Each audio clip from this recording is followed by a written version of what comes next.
Today we need to get into Jung Kook talking about his music recently and the difference with now Scooter Braun having touched his music. And then we have people believe that Jung Kook reacted to this sort of protest that is going on between the fans and Scooter Braun. And then we have a company that has been posting about Jung Kook in a very physical way. And I'll explain what I mean by that. And this is very, very exciting. So hey Dumplings, it's Dave. Decide hater or not, make sure you subscribe with the notification bell on. Grab your dumplings, hey Splitting Mug merch, and let's go. I love it when companies promote the artist or the talent that they hire in a very real and awesome way. A lot of the brands do very cool things with influencers, we know that, and then of course they do awesome things with celebrities as well. Some of the cool things are like these huge promotional ads that go everywhere, and then this also gets the artist to be seen by a lot of people that normally wouldn't see that person's face or that type of content. Other great things that a lot of brands do is they try to make sure that the artist is well taken care of, and thus the artist will have such good things to say about the brand and have good things to post about the brand that it will ultimately make the brand look good. So when this happens, this doesn't just affect the artist, but it affects the people who support the artist also. For example, Calvin Klein has done such a great job at pushing out Jung Kook's face everywhere, to the point that fans are having an experience every time they see a billboard, every time they walk into a Calvin Klein store, and it's a great experience for them. One Calvin Klein store in Brazil did something very interesting, and people are freaking out over this. Of course, by doing these interesting things, which I will explain in a minute, they are drawing in a huge crowd that would probably go to either that Brazil store, or we know some people would actually even fly over there just to see that specific store. And of course, they'll buy something. So that makes the company a lot of money. This particular store was at a mall, and they printed out this huge life-size Jung Kook poster board. And there was even a chair in the front row to allow people to get really close to the poster board. This is a huge deal, as typically we have seen a lot of poster boards of him, but it's always like behind a glass wall, or it's really high up and very large,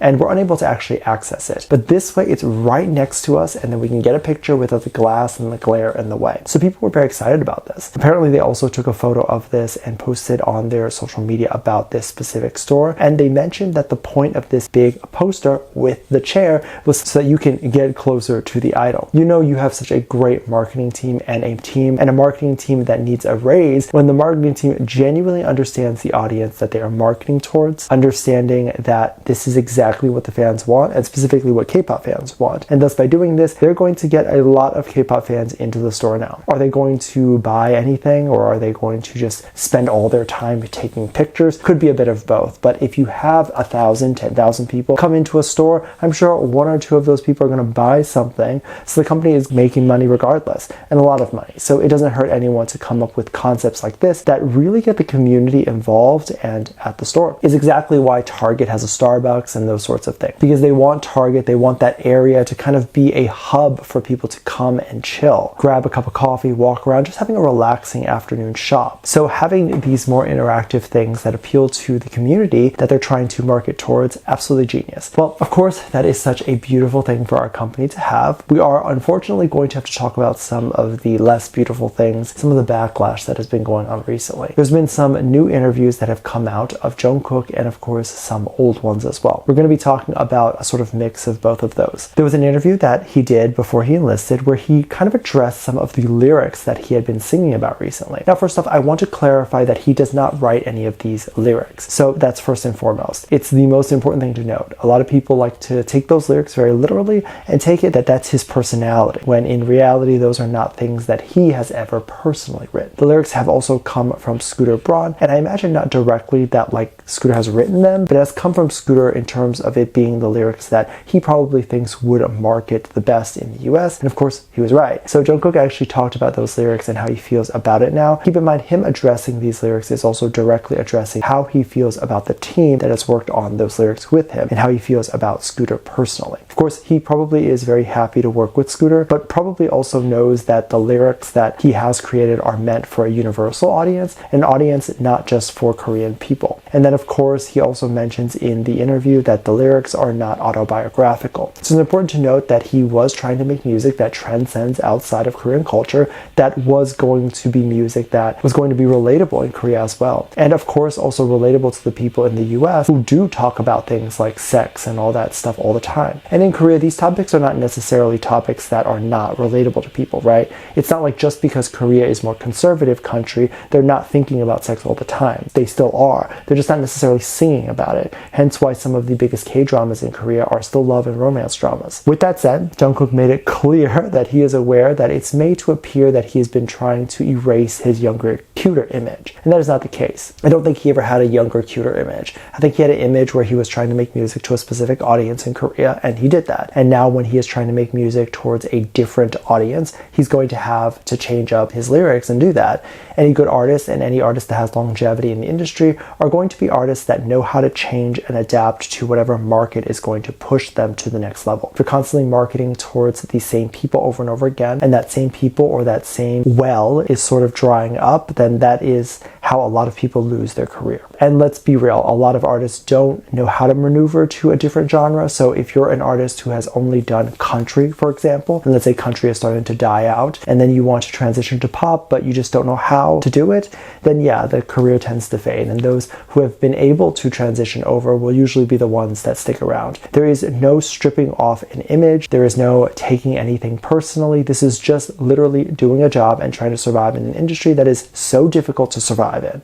With that said, it makes me genuinely sad when I see mass people trying to report or get rid of a specific celebrity or staff member that works in entertainment because they've worked so hard to be there and they've put in years and years of effort only to be wished to have their entire career cut off. I don't know if that sort of thing is the fairest thing for them. So what is going on and what happened recently? Well, if you're unaware of the drama between the HYBE America CEO Scooter Braun and the K-pop fans, then we need to talk about it. So to make things quick, Scooter Braun was accused of being a Zionist. I know it's an odd word to accuse because Zionist is just a religion and he is one, but his accusation was more so referring to him wanting to be a genocide supporter. So recently he did a video where he was interviewed by some people in Israel, and in the video he talks about how Israel is a loving group of people that wants no harm for anybody, and talks about some stories that he has that prove that his people love other people and don't want violence. Seems the point of that interview was just to kind of prove that while he of course supports his own nation, him and his own nation definitely don't support genocide. And the interviewer pretty much had the same thing to say about that. Now, people took this very oddly and had many things to say about what he said.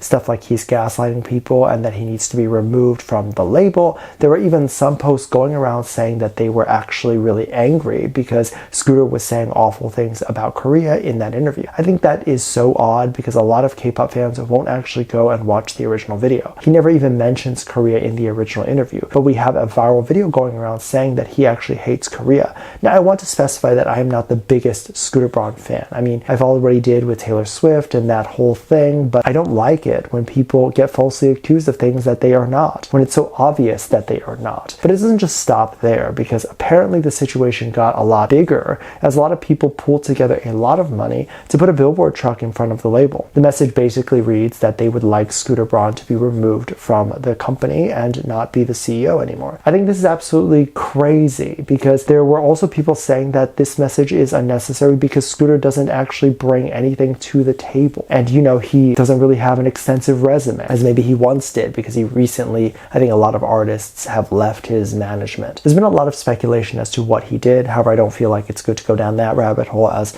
a lot of that is literally just speculation. However, you can't be like, what does a CEO bring to the table? Because they have a business mind. They study this. They do this. They have a lot of experience running a company. They bring something to the table. Just because you aren't aware of what it is doesn't mean that they don't. Also, I find this billboard truck in front of the company to be so embarrassing because yeah, members of BTS are going to see it. Members of your favorite group are going to see it. It's likely since Jung Kook did work with Scooter Braun that he would be one of the first to have a reaction to this being like, oh my God, I don't want him to be removed from the label. Why are people protesting this? So please stop this. This is too much. Let me know what you think. Make sure you check out Patreon for more videos. Link down below. Thanks for this lovely comment right here.